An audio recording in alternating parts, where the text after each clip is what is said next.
Assalamualaikum warahmatullahi wabarakatuh.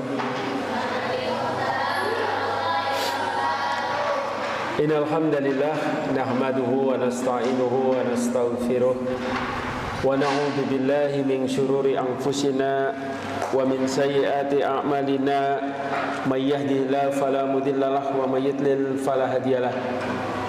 Asyhadu an la ilaha illallah wahdahu la syarikalah wa asyhadu anna Muhammadan abduhu wa rasuluhu la nabiyya ba'da.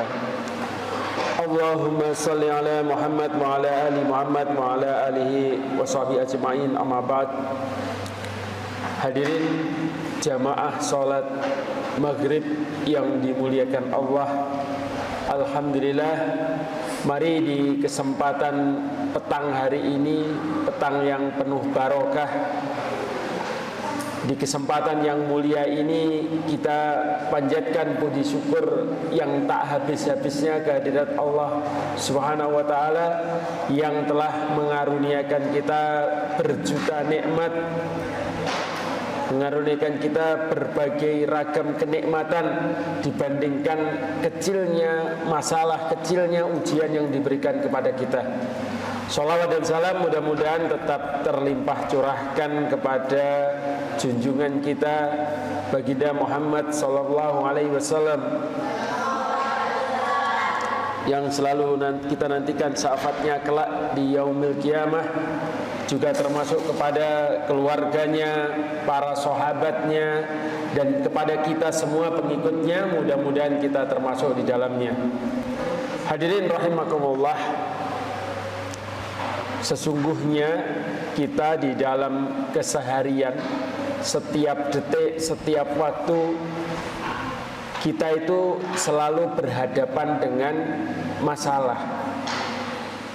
Baik yang masih muda maupun yang sudah tua, yang masih jomblo atau sudah berkeluarga, semuanya membawa masalah.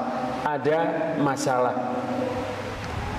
Dan semuanya, baik yang masih muda maupun yang sudah tua, yang belum berkeluarga ataupun sudah berkeluarga, tentu sebenarnya di dalam kehidupannya tidak mau ada masalah dan ingin hidup bahagia.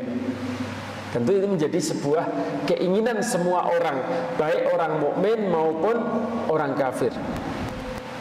Sederhana saja, sebenarnya hidup tanpa masalah ini kok nggak mungkin. Hidup tanpa masalah itu nggak mungkin. Kita di dunia ini nggak mungkin tanpa masalah. Contoh sederhana saja, bagi yang belum menikah mungkin punya pemikiran, nanti kalau saya sudah menikah saya nggak punya masalah. Tiba-tiba ketika sudah berkeluarga, mempunyai istri, terus kemudian bertambah memiliki anak, oh ternyata masalahnya banyak. Saya harus beli pampers, saya harus nyekolahkan anak, dan lain sebagainya. Ternyata masalahnya banyak. Yang masih pelajar, masih belajar, mungkin belum mikir berkeluarga. Wah, enaknya kalau sudah lulus kemudian bekerja bebas, tidak lagi diawasi ustadz, mungkin seperti itu. Mikirnya kalau sudah lulus dari bangku sekolah nggak ada masalah. Tetapi tiba ketika sudah wisuda, ujian kelulusannya sudah lulus, ternyata setelah lulus juga ada masalah. Nanti saya harus kerja apa? Kalau nggak kerja di rumah terus ngapain? Tentu ada masalah.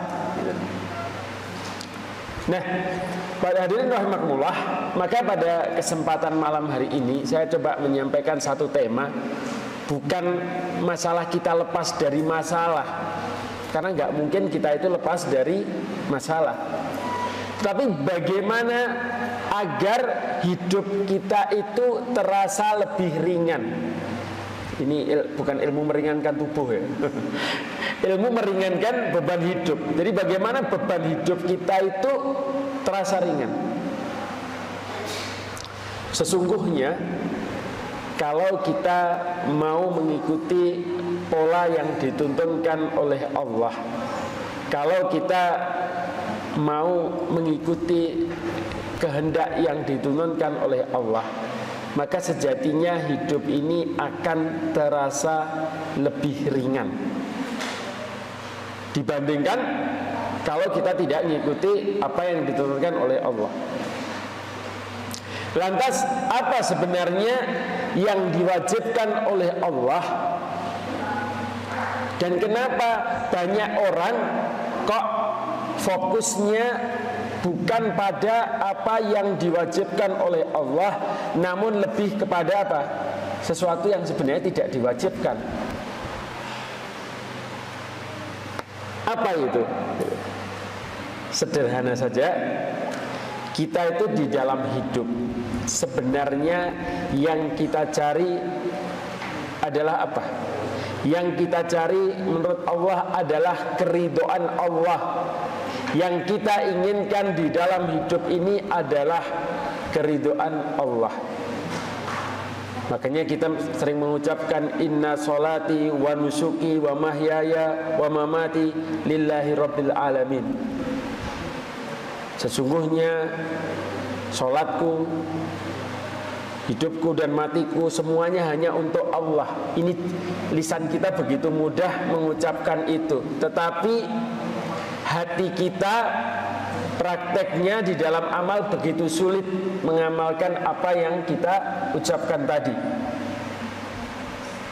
Teorinya yang kita yakini bahwa hidup kita itu harus untuk mencapai keridhaan Allah, tetapi prakteknya bagaimana banyak manusia, mungkin juga diantaranya termasuk kita, mengisi hati-hati kita lebih mencari keridhaan manusia.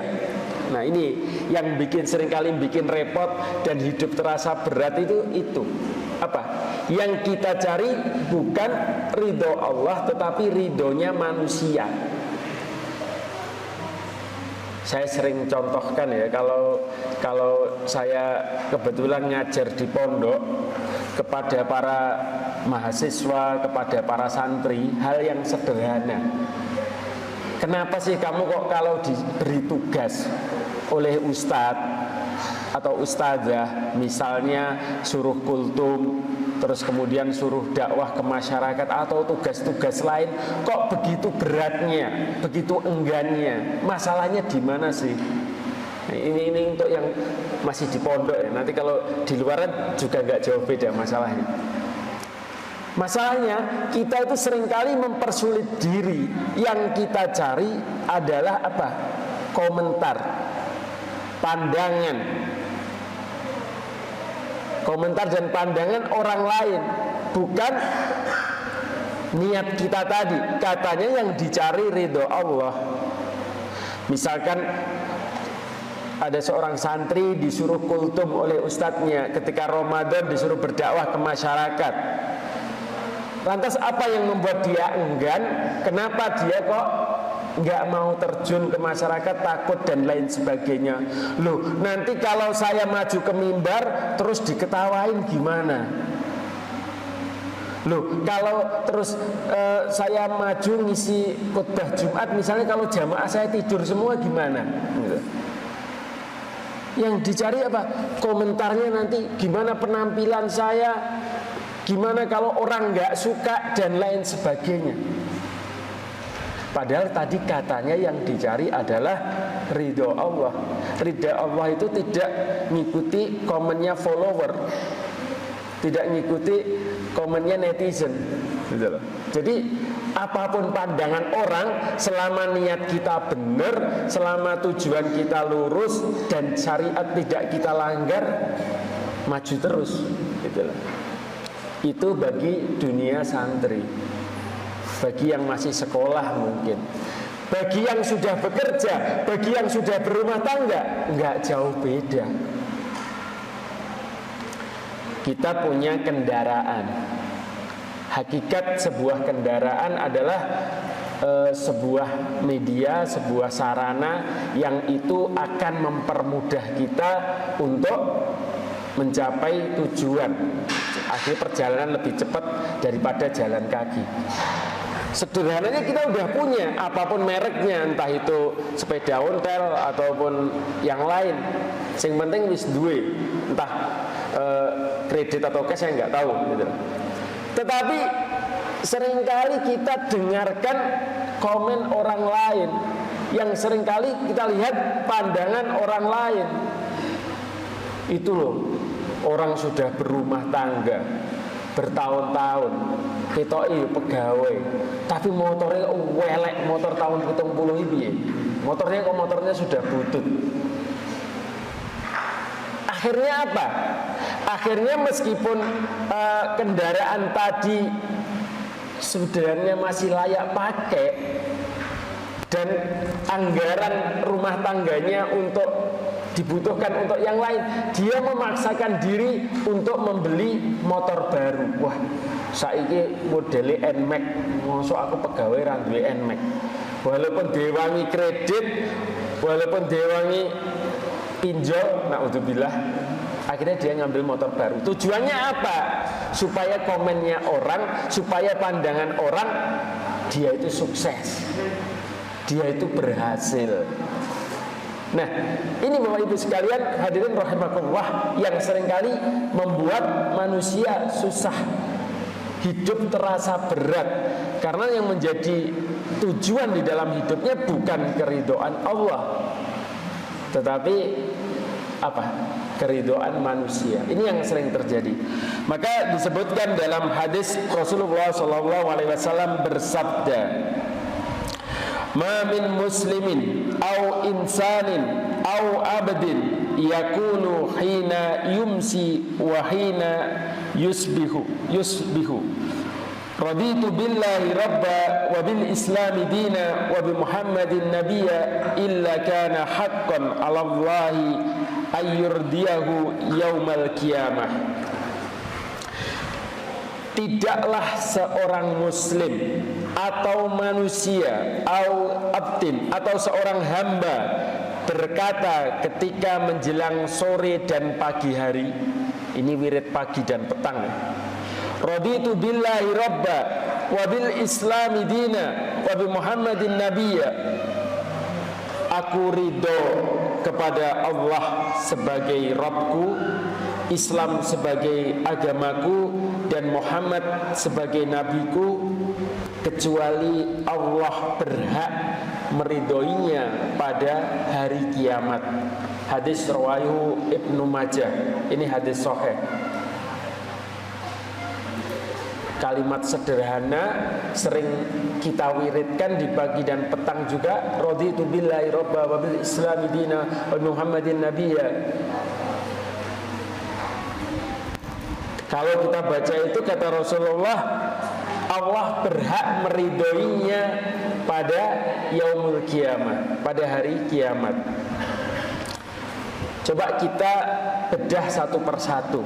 Coba kita kaji bagaimana zikir yang kita baca tadi. Raditu billahi rabba, aku ridho Allah sebagai Rabb, sebagai Tuhanku. Nah, pernyataan ini tentu membutuhkan sebuah konsekuensi, sebuah tindakan. Tindakan itu baik qalb, baik batin maupun dohir, maupun amal. Jadi ketika kita mengatakan raditu billahi rabbah, aku ridho Allah sebagai Tuhanku, bagaimana supaya nanti radhiyallahu anhu wa radu'an, supaya Allah juga ridho kepada kita dengan pernyataan tadi? Caranya bagaimana? Nah, tadi saya mengungkapkan bahwa ini membutuhkan dua konsekuensi, yaitu konsekuensi batin hati kita dan juga dohir, yaitu prakteknya. Di sini berarti kita pertama harus hidup dengan ketentuan-ketentuan yang Allah tentukan dalam hidupnya, dengan semua takdir yang Allah berikan kepadanya. Maksudnya apa? Maksudnya ketika kita ridho dengan Allah sebagai Rabb kita, berarti apapun yang Allah tentukan kepada kita, kita harus ridho. Nah, sebelumnya perlu saya terangkan, seringkali kita itu salah di dalam memaknai ridho dan ikhlas. Seringkali kebolak-balik, terbolak-balik. Apa sih Ustadz bedanya ridho dan ikhlas? Kalau ridho ini lebih kepada makna penerimaan, lebih kepada makna penerimaan. Semisal kita dikaruniai Allah hidung yang kurang mancung, untuk tidak mengatakan pesek ya. Waduh, hidung saya kok kurang mancung ya. Waduh, kulit saya kok kurang putih ya. Kita ridho, kita terima, ini pemberian Allah. Ini ridho. Berbeda dengan ikhlas. Kalau ikhlas ini melakukan, memberi, melakukan sebuah perbuatan. Misalnya kita memberikan hidangan kepada orang lain, kita memberikan sedekah kepada orang lain, kita melaksanakan sholat sebagai ta'abud kita, ibadah kita kepada Allah, itu memberi. Jadi ini perbedaan ridho dan ikhlas menurut para ulama. Nah, ketika kita ridho Allah sebagai Rabb kita, berarti kita harus hidup dengan ketentuan-ketentuan yang Allah tentukan, dengan hidupnya, dengan semua takdir yang Allah berikan kepadanya. Nah, seringkali hadirin rahimakumullah, tadi sebagaimana saya ungkapkan di awal, banyak manusia itu merasa hidupnya itu berat karena dia tidak sadar apa yang menjadi kewajibannya yang berada di dalam areanya dengan sesuatu yang sebenarnya tidak berada di dalam areanya, tidak berada di dalam kekuasaannya. Contoh, santri, ini kan mayoritas santri ya. Kalau nanti bapak-bapak contohnya lagi santri. Apa kewajiban santri di pondok? Kewajiban santri itu di pondok belajar. Kewajibannya ibadah, berdoa. Ini kewajiban yang berada di dalam area kita yang harus kita laksanakan sebagai sebuah ikhtiar, sebuah kewajiban, sebagai sebuah asbab untuk meraih kesuksesan. Ini fokus kita. Kemudian masalah natijah, masalah hasilnya, apakah dengan kita rajin belajar terus kemudian kita berdoa, hasilnya selalu sesuai dengan keinginan kita. Nah, ini yang perlu kita pahami, sehingga kita tidak stres, sehingga kita tidak kecewa. Seringkali orang berseloroh, katanya usaha tidak mengkhianati hasil, tapi betapa banyak yang hasil mengkhianati usaha. Ya enggak? Wong kita sudah belajar mati-matian, kok hasilnya seperti ini. Kita sudah bekerja, bagi yang petani mungkin siang dan malam memikirkan bagaimana menyiangi, bagaimana membasmi hama, tapi panennya kok enggak sesuai dengan keinginan kita. Kenapa? Karena memang hasil itu bukan wilayahnya manusia. Sekali lagi saya tegaskan, hasil itu bukan wilayahnya manusia. Maka kaidahnya faida azamta fatawakkal 'ala Allah. Di dalam Islam kaidahnya kita itu wajib berikhtiar sebagai asbab, sebagai sebuah sebab. Kemudian setelah itu apa? Tawakal, memasrahkan, menyerahkan apa yang kita usahakan tadi kepada Allah. Baru yang ketiga, apapun hasilnya kita ridho. terhadap yang Allah berikan. Iki tanduranku nek ku ngeramut wis mati-matian loh. Bibitnya pilihan, terus kemudian aku sirami, aku pupuk, tak rawat bener-bener. Tapi hasilnya kok kayak gini itu gimana? Coba. Kalau kita rasakan keridhaan itu di situ. Ketika Allah sudah memberikan, kita bisa menerima. Nah, seringkali kita selaku manusia ini lupa terhadap hal-hal yang seperti ini. Sehingga apa? Sehingga kita lebih banyak menggantungkan kepada usaha kita. Kalau kita misalnya jualan, terus kemudian jualannya laris, mengatakan, wah, aku memang pinter kok, dodolan kita udah aku bangkrut kabeh. Ketika kita menanam tanaman, terus tanamannya hasilnya sukses, siapa dulu wong saya kok. Ketika seorang santri kemudian lulus dengan hafalan yang bagus dan hasil ujian yang memuaskan, siapa dulu wong saya. Jadi akhirnya yang ditakdimkan, yang diagungkan bukan lagi Allah, tetapi adalah dirinya. Nah, ini yang pertama.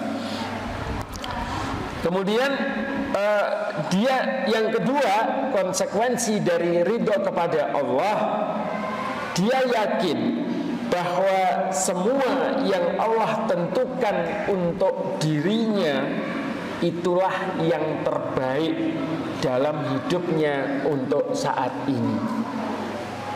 Jadi keridhaan kepada Allah ini konsekuensi yang kedua adalah meyakini, mengimani bahwa apa yang Allah berikan kepada kita saat ini adalah yang terbaik untuk kita pada saat ini. Jadi untuk yang santri, kenapa kok mondoknya di sini bukan pondok yang di sana? Kenapa kok sekolah di sini bukan sekolah yang di sana? Ya itu yang terbaik bagi antum sekalian saat ini.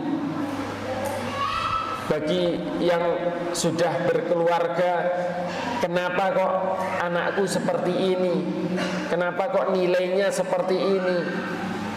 Ya itu yang terbaik saat itu.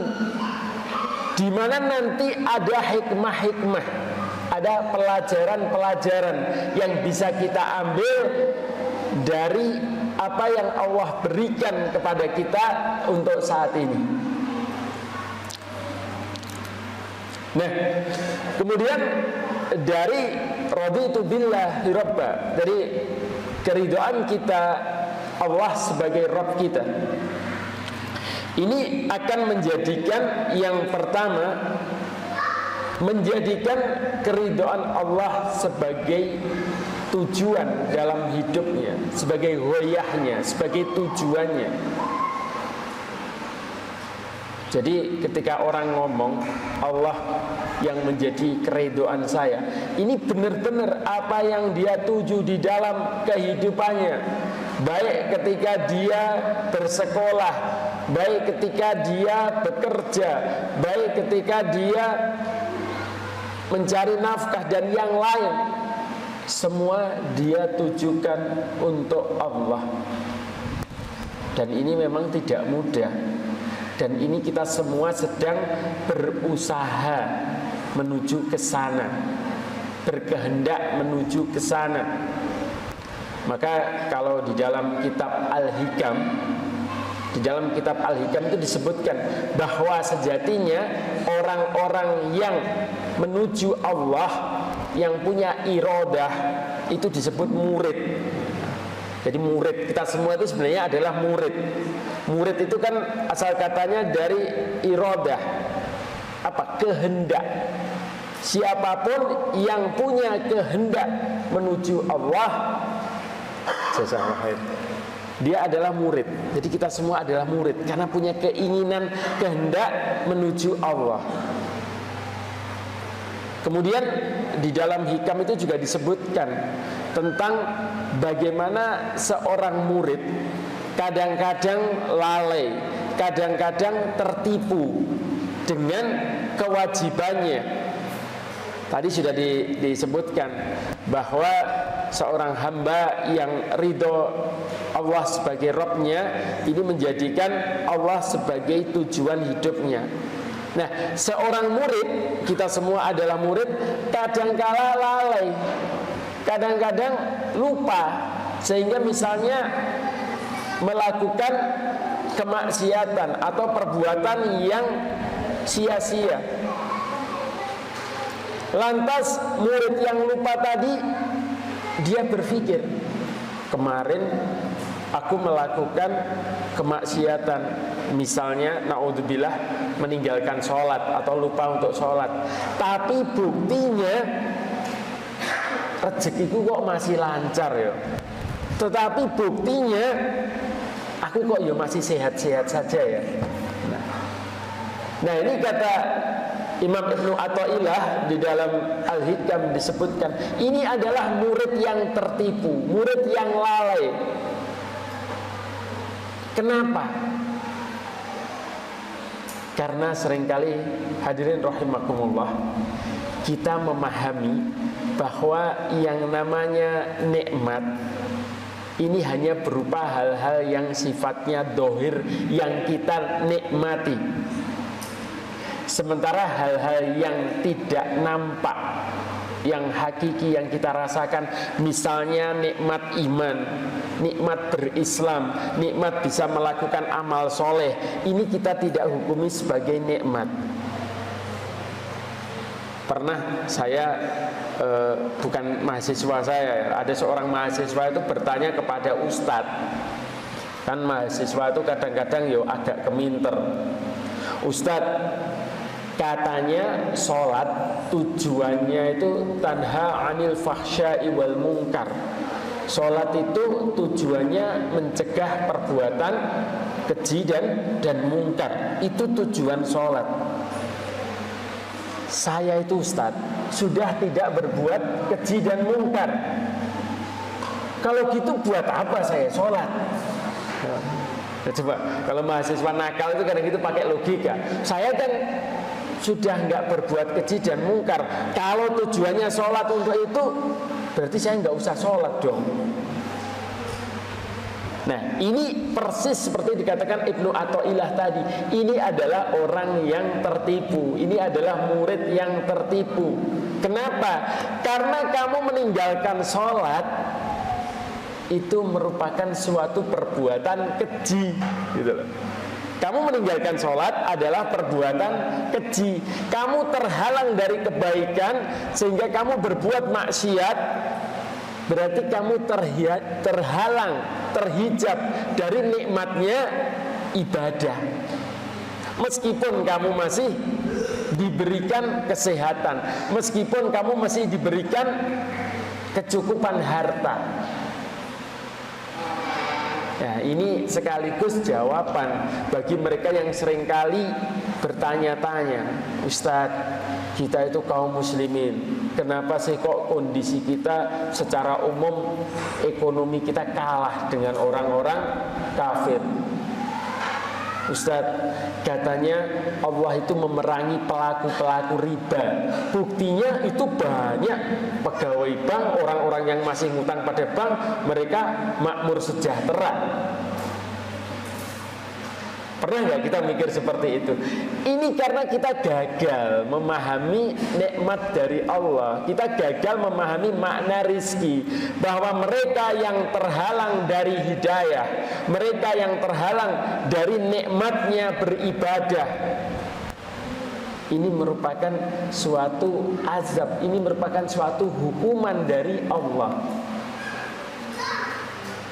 Jadi ini konsekuensi yang pertama, menjadikan keridhaan Allah sebagai tujuan hidupnya. Kemudian yang kedua,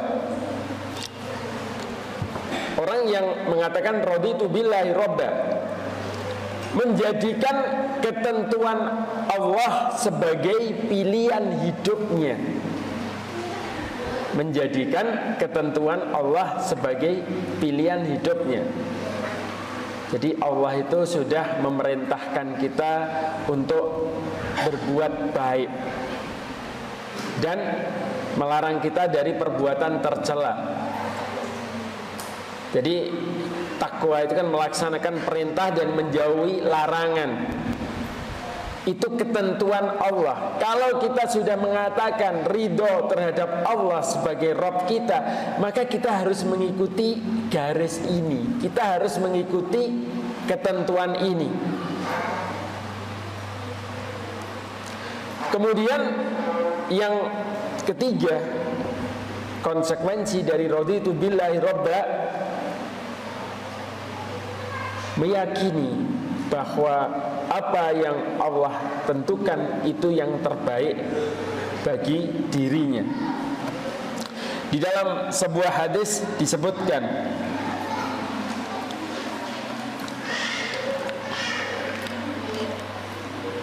barang siapa yang mencari ridho Allah saat manusia tidak suka, maka Allah akan cukupkan dia dari beban manusia. Barang siapa yang mencari ridho manusia namun Allah itu murka, maka Allah akan biarkan dia bergantung kepada manusia. Hadis rawahu Tirmizi. Jadi barang siapa yang mencari ridho Allah saat manusia tidak suka, karena terkadang ketika yang kita cari itu keridhaan Allah, manusia tidak suka, maka Allah akan cukupkan dia dari beban manusia. Artinya Allah akan mandirikan kita. Kita tidak akan terpengaruh dari manusia. Allah akan mampukan kita. Sebaiknya barang siapa yang mencari ridho manusia namun Allah murka, maka Allah akan biarkan dia bergantung pada manusia. Syarahnya, penjelasannya, seringkali kita di dalam kehidupan ketika mengikuti ketentuan-ketentuan Allah tadi, manusia apa? Banyak manusia yang nggak suka. Itu orang kok ke masjid terus, apa terus marahi sugih. Itu orang kok ngaji terus, mbok yo ngopi-ngopi gitu loh di warung, apa-apalah. Hidupnya nggak usah terlalu serius. Dan kalau sekedar komen nggak apa-apa. Terkadang membuli, mengolok-olok, menyindir dan lain sebagainya. Nah, kalau kita mengabaikan suara netizen tadi, mengabaikan ridhonya manusia tadi, insya Allah Allah akan mandirikan, Allah akan mampukan. Karena kita nggak ikut-ikutan apa yang Allah murkai. Sebaliknya, kalau kita lebih mengikuti apa yang manusia senangi, apa yang manusia sukai, sedangkan Allah murkai perbuatan itu, maka Allah akan menjadikan kita apa? Tergantung, terbebani pada manusia-manusia tadi. Ini penjelasannya. Sebagaimana keterangan para ulama tentang hadis tadi, Allah akan cukupkan dia dari beban manusia, adalah Allah akan menjadikan dia sebagai Hizbullah, sebagai golongannya Allah, dan Allah tidak mungkin menyengsarakan siapapun yang bersandar padanya. Ini bisa kita lihat kepada kehidupan para dai. Masya Allah, saya sejak dulu itu suka baca di majalah Suara Hidayatullah. Sejak dulu itu kisah dai-dai itu, kisah perjalanan para dai. Mereka begitu luar biasanya, meskipun dikirim ke pedalaman, dikirim ke daerah non-muslim, tidak disukai manusia, terkadang dikucilkan, kadang difitnah, tetapi karena tingginya keyakinan dia kepada Allah, ketika dia bersandar kepada Allah, maka Allah mampukan dia, selamatkan dia dari fitnah. Sudah. Dan golongan Allah itu, Hizbullah, itulah yang bahagia. Sedangkan maksud Allah akan biarkan dia bergantung pada manusia, mereka-mereka yang lebih dengarkan komennya netizen, yang lebih suka mengikuti kemauan orang banyak meskipun itu dimurkai Allah, maka dia akan dijadikan Allah dikuasai oleh manusia, akan tergantung manusia sehingga mereka mendoliminya. Nah, terkadang ya seperti itu. Orang itu kalau ngikuti kemauan orang banyak, sementara kemauan orang itu nggak ada habis-habisnya, nggak saling satu sama dengan yang lain, mungkin berbeda-beda. Kalau kita sudah seperti ini, kadang-kadang kurang ini, kurang itu. Nah, ini nggak ada habisnya, sehingga kita akan dikuasai orang lain. Syekhul Islam Ibnu Taimiyah mengatakan merupakan perkara yang wajib diketahui bahwasannya menurut akal sehat tidak boleh mencari keridhaan makhluk, karena hal ini adalah perkara yang tidak mungkin bisa dicapai. Karena ridho manusia itu nggak bisa dicapai, karena keinginan manusia itu beda-beda. Orang sekampung keinginannya nanti Agustusan itu macam-macam. Sing siji nanggap wayang, sing siji elektronan, sing siji organ tunggal, campur sari, macam-macam. Terus piye untuk mencapai keridhaan bareng? Nggak akan habis, gitu loh. Jadi sekali lagi saya berpesan kepada diri saya pribadi dan jamaah sekalian, mari kita menetapi komitmen pertama tadi, raditu billahi robba, yakni menjadikan Allah sebagai ghoyah, tujuan kita hidup di dunia, menjadikan tempat bersandar kita adalah Allah, bukan yang lain. Fokus kita adalah bagaimana kita mengikuti rencana Allah sesuai yang pola yang Allah tetapkan. Kewajiban kita adalah berusaha. Masalah hasil, faida azamta fatawakal Allah, kita serahkan kepada Allah. Mungkin demikian yang dapat saya sampaikan, baru satu ya, raditu billah. Selanjutnya nanti kita bahas di pertemuan-pertemuan selanjutnya. Kurang lebihnya saya mohon maaf. Subhanakallahumma bihamdika wa tabaraka jatuh kepada daerah hidupka. Subhanallah bihamdika wa tabaraka ismuka wa ta'ala jadduka wa la ilaha illa anta subhanaka. Assalamualaikum warahmatullahi wabarakatuh.